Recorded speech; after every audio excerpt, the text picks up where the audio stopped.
नमस्कार मित्रांनो, आपल्या जुन्या आठवणी यूट्यूब चॅनलवर आपले स्वागत।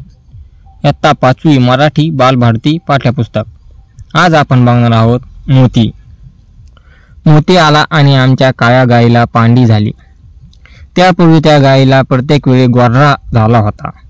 त्यामुळे हा शुभ शकुन आईच्या मते मोतीनेच घडवला होता आणि वडिलांना तर मोतीचा फारच लळा लागला। थोड्याच दिवसात मोती आमच्याशी घरातील मोठी माणसे वागत तसा वागू लागला। खरे तर त्याला आम्ही पोरांनीच लहानचा मोठा केला होता, पण ते तो विसरला होता। आमच्या लपालपीत आबाधुबीच्या खेळात भिडू होण्याचे त्याने नाकारले। त्याची बैठक पडवीत आमच्या वडिलांच्या समोर असे। वडील माच्यावर बसलेले असले की जणू काही त्याच्यावर संरक्षणाचा पहारा करण्यासाठी जागरूकपणे त्याच्या पायाशी बसून राहायचा। त्याने मोत्या उठ म्हटलं की कान फडफडवीत उठायचा। मोठ्या छू म्हटलं की त्याने हाताने दाखवलेल्या दिशेकडे बेचूट पाहायचा। कुणाचे परके दूर पडद्यात येण्याची मोती समोर सोय नसे आणि कुणी परका माणूस अंगणात उभा राहिलेला त्याला सहन होत नसे। वडिलांनी मोत्या चूप म्हटलं की ताबडतोब कान पाडून तो उभा राहायचा आणि त्या माणसाला त्याच्या आज्ञाधारकापणाचा विस्मय वाटायचा। अष्टप्रहार मोतीच्या त्याच्या अवतीभोवती असायचा। घराबाहेर पडले की ते कुठे जाणार हे तो बिनचूक ओळखायचा नि त्याच्या पुढे चालत सुटायचा। ते ज्या घरी जाणार असतील त्या घरी त्याच्या आधीच जाऊन धापा टाकत उभा राहायचा। मोतीची घरातल्या सर्वांवर नजर असे। बाहेरून कोणी अनोळखी माणूस आला की त्याच्या हालचालीवरही त्याचा मसक्त डोळा असे।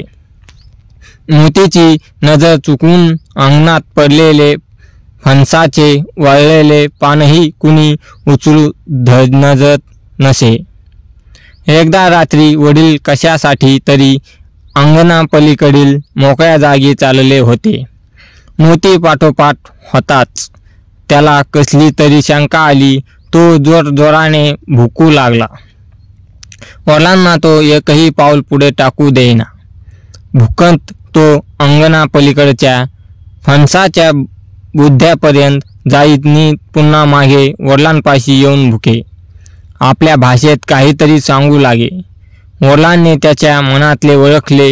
घरात जाऊन त्यांनी कंदील आणला नि मोतीला घेऊन ते फणसापाशी उभे राहिले नि गोट्यात गुरांना वैरण घालत असलेल्या गड्याला त्यांनी हाक मारली।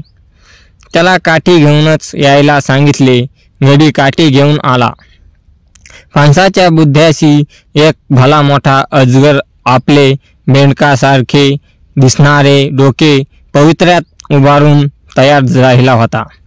कंदिलाला दिपून गेल्यामुळे त्याची हालचाल होत नव्हती। गड्याने आणि वडिलांनी एकामागोमाग एक प्रहार करून त्या अजगराला ठार केले आणि मगच मोतीचा आरडाओरडा बंद झाला। मोती शिकारीच्या कामात वाकबगार होता। वडील बंदूक खांद्यावर घेऊन बाहेर पडले म्हणजे त्याच्यापुढे एक पाऊल त्यांचे पडे। ससा निघाला म्हणजे मोतीची उडी सशापुढे एक वाव अधिक पडायची। पण हा शिकारी बाणाच एकदा त्याच्या जीवावर बेतला होता। गावात भिकाऱ्याचा तळ पडला आणि ते लोक शिकारीला बाहेर पडले। कधी परक्या माणसाबरोबर बाहेर न जाणारा मोती त्या दिवशी नेमका त्याच्याबरोबर रानात शिरला। मोतीने रानात गेल्या गेल्याच 2 ससे मारून दिले। शिकारीच्या खेळातील मोतीची कर्तबगारी भिकाऱ्याच्या नजरेत भरली। त्यांनी मोतीला पळवण्याचा घाट घातला। रात्री त्याला त्यांनी त्याच्या तळावर बांधून ठेवले नि पहाटे गाव जागा व्हायच्या आत मोतीला बरोबर घेऊन त्यांनी तळ पाठवला. मोतीला साखळी बांधून त्यांनी आपल्याबरोबर बळजबरीने नेले. रात्री मोती घरी आला नाही तशी शोधाशोध सुरू झाली. घरातले एखादे माणूसच घरी परतू नये तसे वाटून सगळीकडे चौकशी सुरू झाली. मोतीला गावाबाहेर भिकाऱ्यांनी डांबून ठेवले असेल ही शंकाच कुणाला आली नाही. त्या रात्री कुणी जेवले नाही. मोती कुठे गेला असेल याची काळजी करत मी त्यांच्या आठवणी काढत त्या रात्री किती वेळपर्यंत तरी आम्ही जागत बसलो होतो. मोती दुसऱ्या दिवशी आला नाही नि तिसऱ्या दिवशीही त्याचा तपास लागेना. मोतीसाठी वडिलांनी 5-10 गावे पालथी घातली पण शोध लागेना. शेवटी आता मोती आपणास कायमचा अंतरला असे समजून सगळे घर दुःखी कष्टी झाले. यावर 1-2 नव्हे तर चांगली 3 वर्षे गेली. मोती एके दिवशी अकस्मात येऊन दाखल झाला. प्रथम त्याला कोणी ओळखलेच नाही. ओळखणार कसे? त्याचे कान छाटले होते, शेपटी छाटली होती, पाठीवर लोखंड तापवून डांगल्याच्या काळ्या कुट्ट खुणा होत्या. त्याचा पूर्वीचा सारा दिमाग पार नाहीसा झाला होता.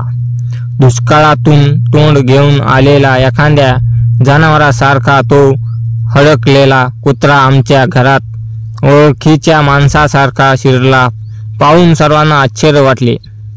मोती घरात आला नि सगळीकडे भरभर हिंडला.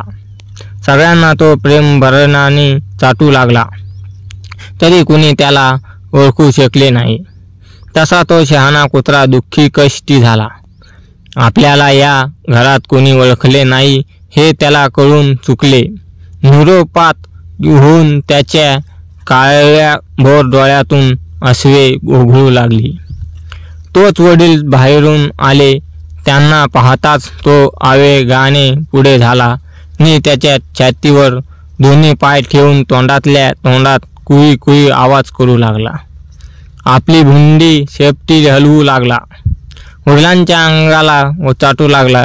जणू तो विचारत होता, अरे मला परक्यासारखं का वागवता? मला अद्याप कसं कोणी ओळखलं नाही.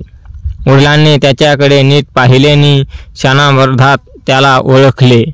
त्याच्या गळ्याला मिठी मारत ते म्हणाले, पोरांनो, अरे हा आपला मोती.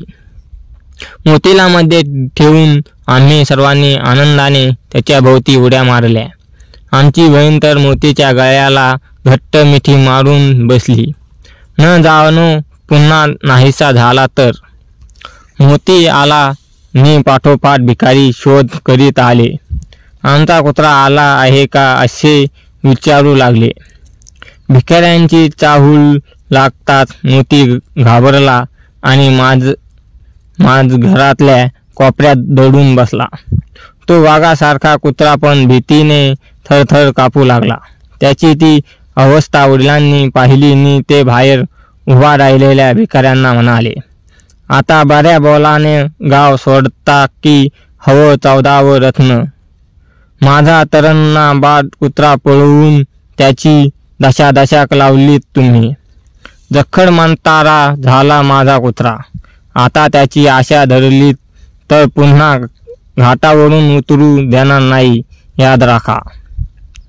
वडिलांची ती धिप्पड मूर्ती आणि रागीत चेहरा बघून ते भिकारी घाबरले व निघून गेले. पण त्यांचा तर गावातून बाहेर पडेपर्यंत मोती माझ घरातून बाहेर पडला नव्हता. भिकाऱ्यांनी त्याचे अतिशय हाल केले होते आणि मोतीने त्यांची हाय खाल्ली होती. मोती आता म्हातारा झाला होता. आता त्याच्याने पूर्वीसारखे धावणे होत नव्हते. त्याची पूर्वीची ताकद त्या 3 वर्षाच्या वनवासात नाहीशी झाली होती. तो आपला रात्रंदिवस पडवीत बसून राही. कधी कधी लहर लागली तर वडिलांबरोबर बाहेर पडे. दरवर्षी श्रावणात हरिविजय किंवा पाडवळ प्रताप यासारखी पोथी वडील रात्री वाचत. सगळे गावकरी तो ऐकायला गोळा वडिलांनी पोथी वाचायला सुरुवात केली की मोती तिथे असेल तिथून धावत यायचा नि वडिलांसमोर एखाद्या भाविक श्रोत्यासारखा बसून राहायचा. पोथी वाचून पूर्ण होईपर्यंत तो बसल्या जागेवरून उठत नसे. वर तोंड करून तो नुसता ऐकत राहायचा. त्याला काय समजे कुणास ठाऊक, पण त्याचे हे पोथी ऐकणे मोठे अपूर्वाईचे वाटे. गावात सगळेजण त्याची चर्चा करत. असा होता आमचा मोती. धन्यवाद मित्रांनो. हा पाठ कसा वाटला कमेंटमध्ये नक्की कळवा.